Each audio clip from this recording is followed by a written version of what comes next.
ওম সাইরাম। শ্রী সাই বাবার আরেকটি চমৎকার লীলার গল্প আপ্পা সাহেব কুলকার্নি। 1917 সালে আপ্পা সাহেব কুলকার্নির জীবনে ভালো সময় আসে। তার ঠাণেতে স্থানান্তর হয়। বালা সাহেব তাকে বাবার একটি ছবি দেন। আপ্পা সাহেব সেই ছবিটি পূজা শুরু করেন। উনি পবিত্র মনে পূজা করতেন। রোজ বাবাকে চন্দন এবং নৈবেদ্য অর্পণ করতেন। বাবার দর্শন করার তার তীব্র ইচ্ছা ছিল। ঠাণেতে থাকাকালীন তাকে একবার কোনো কাজে ভিন্ডুভি যেতে হয়। সেখান থেকে 1 সপ্তাহ আগে ফেরা সম্ভব ছিল না। তার অনুপস্থিতিতে তৃতীয় দিন তার বাড়িতে একটি বিচিত্র ঘটনা ঘটে।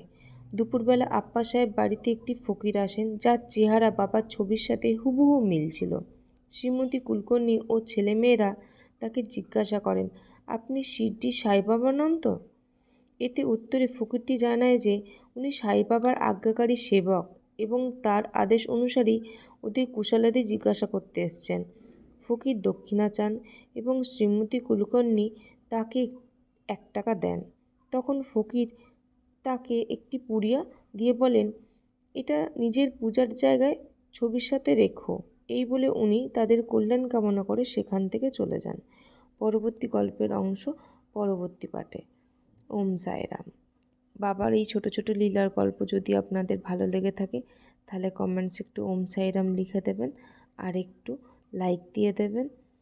আর আপনাদের যদি গল্প ভালো লেগে থাকে তাহলে গল্পটা একটু শেয়ার করে দেবেন। ধন্যবাদ।